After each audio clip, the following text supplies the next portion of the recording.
دوستو، آج کی ویڈیو میں ہم ایک بہت ہی حیرت انگیز اور پراسرار موضوع پر بات کریں گے، بلیک ہولز کے بارے میں، اور ساتھ ہی قرآن مجید کی سورت الطارق کے بارے میں، اور یہ دیکھنے کی کوشش کریں گے کہ کیا ان دونوں کے درمیان کوئی تعلق ہو سکتا ہے یا نہیں۔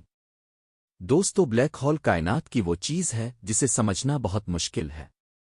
یہ ایک ایسا حصہ ہوتا ہے جہاں کشش ثقل اتنی زیادہ ہو جاتی ہے کہ وہاں سے روشنی بھی باہر نہیں نکل سکتی۔ یعنی اگر کوئی چیز بلیک ہول کے اندر چلی جائے تو وہ واپس نہیں آ سکتی، نہ روشنی، نہ کوئی سیٹلائٹ، نہ کوئی انسان، کچھ بھی نہیں۔ سائنس کہتی ہے کہ بلیک ہول اس وقت بنتا ہے جب ایک بہت بڑا ستارہ اپنی زندگی کے آخری مرحلے میں آ کر اپنے ہی وزن کی وجہ سے اندر کی طرف گر جاتا ہے۔ اسے ہم کلیپس کہتے ہیں۔ اس کے بعد ایک چھوٹا سا انتہائی گھنا نقطہ بن جاتا ہے جسے سنگیولرٹی کہا جاتا ہے۔ بلیک ہول کے گرد ایک حد ہوتی ہے جسے ایونٹ ہرائزن کہتے ہیں۔ یہ وہ لائن ہے جہاں سے آگے جانے کے بعد واپسی ممکن نہیں رہتی۔ اب اگر ہم اس کی دریافت کی بات کریں تو انسانوں نے بلیک ہول کو ایک دم دریافت نہیں کیا۔ اس کا تصور سب سے پہلے تقریباً 18 صدی میں آیا تھا۔ بعد میں آئنسٹائن کی جنرل ریلیٹیوٹی تھیوری نے 1915 میں اس کو سائنسی بنیاد دی۔ پھر 20 صدی میں سائنسدانوں نے اس پر مزید تحقیق کی۔ بلیک ہول کا نام 1967 کے آس پاس مشہور ہوا، اور پہلی بار مضبوط ثبوت 1971 میں ملا جب سگنس ایکس ایک نامی ایک سسٹم دیکھا گیا، اور پھر 2019 میں پہلی بار بلیک ہول کی تصویر لی گئی جس نے پوری دنیا کو حیران کر دیا۔ یعنی یہ وہ چیز ہے جسے انسان نے ابھی حال ہی میں مکمل طور پر سمجھنا شروع کیا ہے۔ اب آتے ہیں قرآن مجید کی طرف۔ قرآن میں سورت الطارق میں اللہ تعالیٰ فرماتے ہیں، یعنی قسم ہے آسمان کی اور الطارق کی۔ پھر آگے فرمایا، یعنی وہ ستارہ جو گہرائی تک چبھنے والی روشنی رکھتا ہے۔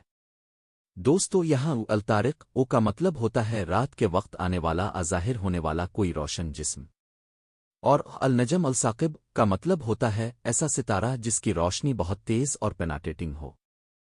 اب کچھ لوگ اس کو جدید سائنس کے بلیک ہول اور دوسرے کازمک آبجیکٹس کے ساتھ ریلیٹ کرتے ہیں، لیکن یہاں ایک بات سمجھنا بہت ضروری ہے۔ قرآن مجید براہ راست بلیک ہول کا ذکر نہیں کرتا، نہ ہی اس میں کوئی سائنسی ٹرم استعمال ہوتی ہے۔ قرآن کا مقصد سائنس کی کتاب ہونا نہیں ہے، بلکہ یہ انسان کو کائنات کی نشانیوں کی طرف غور کرنے کی دعوت دیتا ہے۔ اب اگر ہم سائنس اور قرآن کو کمپیئر کریں تو سائنس کہتی ہے کہ بلیک ہول ایک ایسا کازمک آبجیکٹ ہے جو بہت زیادہ میس اور گریوٹی رکھتا ہے۔ یہ روشنی کو بھی جذب کر لیتا ہے اور اس کا ڈائریکٹ مشاہدہ نہیں ہو سکتا۔ ہم اسے صرف اس کے اثرات سے ڈیٹیکٹ کرتے ہیں، جبکہ قرآن کہتا ہے کہ آسمان میں کچھ ایسی نشانیاں ہیں جو انسان کو سوچنے پر مجبور کرتی ہے، جیسے الطارق اور النجم الثاقب۔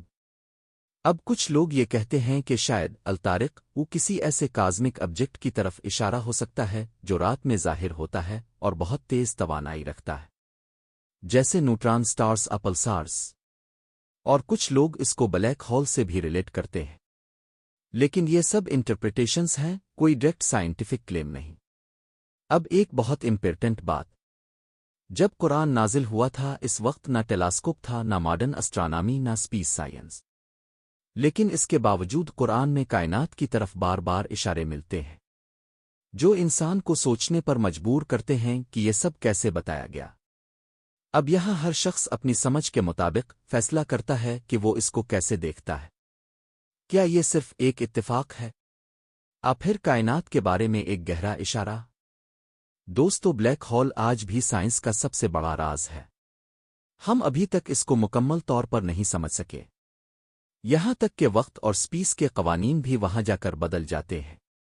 اور قرآن ہمیں یہی کہتا ہے کہ آسمان اور زمین کی تخلیق میں ان لوگوں کے لیے نشانیاں ہیں جو غور و فکر کرتے ہیں۔ آخر میں اب سے ایک سوال ہے، آپ کیا سمجھتے ہیں؟